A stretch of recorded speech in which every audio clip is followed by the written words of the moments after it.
आज के अगर अगले क्वेश्चन की हम बात करें तो आज का अगला क्वेश्चन जो है वो बनाने का पैटर्न जो है इस क्वेश्चन का सब सेम है। यहाँ पर एक साथ मैंने 3 क्वेश्चन लिए हैं। तीनों क्वेश्चन को बनाने का पैटर्न बिल्कुल भी सेम है। मैं इनमें से केवल फर्स्ट वाले क्वेश्चन को सॉल्व कर रहा हूँ, बाकी ये दोनों क्वेश्चन जो है आप सॉल्व करेंगे। बनाने का पैटर्न बिल्कुल सेम है, जैसा फर्स्ट क्वेश्चन बना है सेम उसी पैटर्न पर आपको सेकंड और थर्ड क्वेश्चन को सॉल्व करना है। सेकंड और थर्ड क्वेश्चन को सॉल्व करते समय बस आप प्लस माइनस का साइन ध्यान से लगाइएगा। कहीं पर अगर कुछ फॉर्मूला यूज हो रहा हो a प्लस बी का होल स्क्वायर या a प्लस बी का होल क्यूब या a माइनस बी का होल स्क्वायर या a माइनस बी का होल क्यूब, तो आप उस तरह के फॉर्मूलों को जरा ध्यान से लिखिएगा। बाकी एलसीएम वगैरह अगर आप सही ढंग से ले पाएं तो आप इस क्वेश्चन को बड़े आराम से सॉल्व कर लेंगे। कई बार क्या होता है कि जो क्वेश्चंस एपी के प्रॉपर्टीज पर बेस्ड होते हैं इन्हें हम कई बार उल्टा सॉल्व करते हैं। उल्टा सॉल्व करने का मतलब ये है, जैसे आप इस क्वेश्चन को पढ़िए, if A B C are in AP then prove that the following are also in AP. हमारा क्वेश्चन ये कहता है कि ए बी सी जो है वो पहले से एपी में है। ए बी सी जो है पहले से एपी में है, तब हमें प्रूफ करना है कि ये जो तीनों हैं ये तीनों भी अर्थमेटिक प्रोग्रेशन में होंगे। यानी सबसे पहले में हमें प्रूफ करना है ए square bracket B plus C comma B square bracket में सी प्लस ए कॉमा सी स्क्वायर ब्रैकेट में ए प्लस बी। इसे हमें प्रूफ करना है कि ये एपी में है। सेम चीज यहाँ पर भी है, यहाँ पर भी हमें 3 टर्म्स गिवन हैं और इन तीनों टर्म को हमको एपी में प्रूफ करना है। यहाँ पर भी ये 3 टर्म गिवन है, इन तीनों टर्मों को हमें एपी में प्रूफ करना है। अब इसे प्रूफ करते समय हम जो है उल्टा मेथड यूज करते हैं। उल्टा मेथड क्या होता है, जो आपको प्रूफ करना है एपी में है आप इसे लेट कर लीजिए कि एपी में है, और इसको लेट करके आप सॉल्व करते हुए ला दीजिए कि ए बी सी जो है एपी में है। क्वेश्चन में था कि ए बी सी एपी में है, तो हमें प्रूफ करना है कि ये एपी में होगा। हम इसे कॉन्ट्राडिक्शन, हम इसे रिवर्स प्रोसेस से सॉल्व करेंगे। रिवर्स प्रोसेस में क्या होता है, जिसे आपको एपी में प्रूफ करना है आप उसको पहले से लेट कर लीजिए कि ये एपी में है। चलिए देखते हैं कि आखिर ये सॉल्व कैसे होता है। हमें फर्स्ट क्वेश्चन में दिया था a square b plus c b square c plus a और c square a plus b. तो हमने लेट कर लिया a square b plus c b square c plus a और c square a plus b are in AP. हमने पहले से late कर लिया कि ये तीनों टर्म एपी में हैं।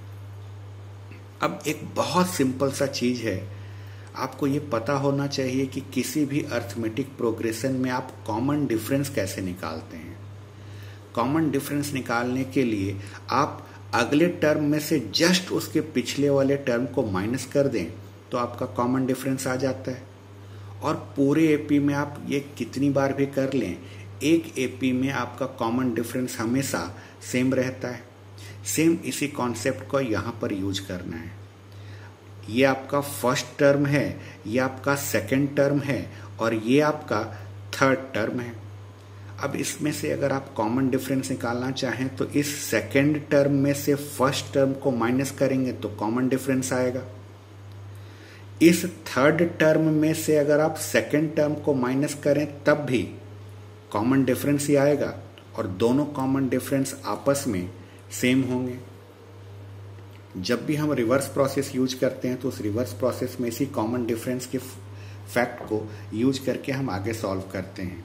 यानी ये हमारा सेकंड टर्म, ये हमारा फर्स्ट टर्म, सेकंड टर्म में से फर्स्ट टर्म को माइनस करेंगे तो ये जो मिलेगा ये हमारा कॉमन डिफरेंस होगा। यहाँ पर देखिए तो ये आपका थर्ड टर्म है और ये आपका सेकंड टर्म है। थर्ड टर्म में से सेकंड टर्म को माइनस करेंगे तब भी आपका कॉमन डिफरेंस ही मिलेगा और ये दोनों कॉमन डिफरेंस आपस में इक्वल होंगे। अब इसी चीज को मुझे आगे सॉल्व करना है। करना क्या था, इस बी स्क्वायर को दोनों के साथ मल्टीप्लाई कर दीजिए, माइनस ए स्क्वायर को दोनों के साथ मल्टीप्लाई कर दीजिए, यहाँ पर सी स्क्वायर को इन दोनों के साथ और इस माइनस बी स्क्वायर को इन दोनों के साथ मल्टीप्लाई कर दिए। मल्टीप्लाई करने के बाद जो यहाँ पर 4 टर्म्स आए हैं इनमें से हमें पेयरिंग करना रहता है। पेयरिंग हमें इस तरह से करना रहता है कि वहाँ से कुछ कॉमन निकल सके। यहाँ देखिए बी स्क्वायर सी और यहाँ ए स्क्वायर सी को हमने एक साथ लिखा, ये बी स्क्वायर ए और ये ए स्क्वायर बी को हमने एक साथ लिखा।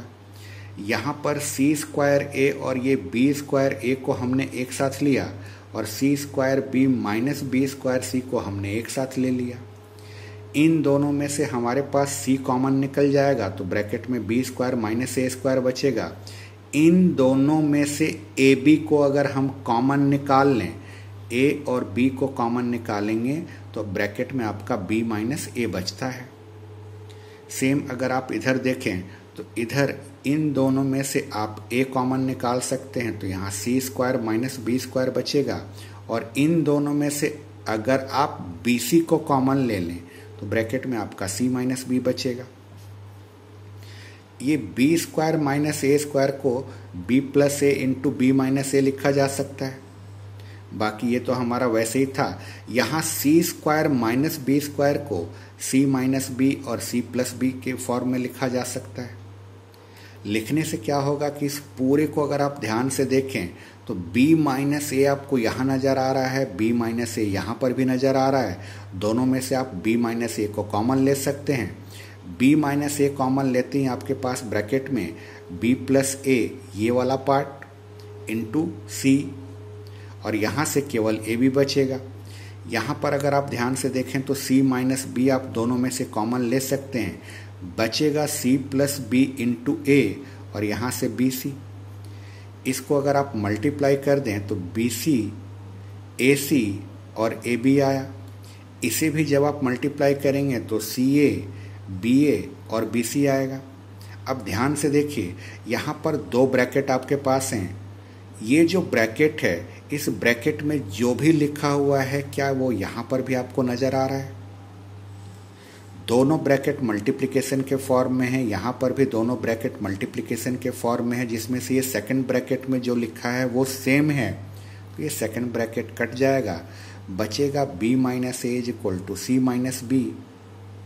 यहाँ से b को आपने शिफ्ट करना है, a को इधर शिफ्ट कर देना है तो यहाँ पर आपका आ गया 2b is equal to a plus सी।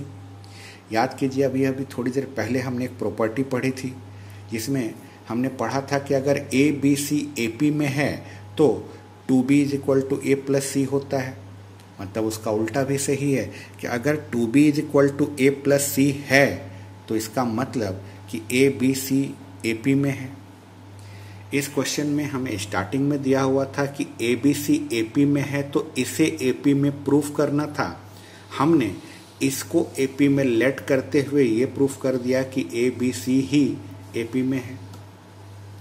इन सभी क्वेश्चंस को आप सेम इसी प्रोसेस से सॉल्व करके देखिए, बिल्कुल आराम से सॉल्व करिएगा। एलसीएम वगैरह और साइन का ध्यान रखिए, आराम से ये क्वेश्चन आपसे सॉल्व हो जाएंगे।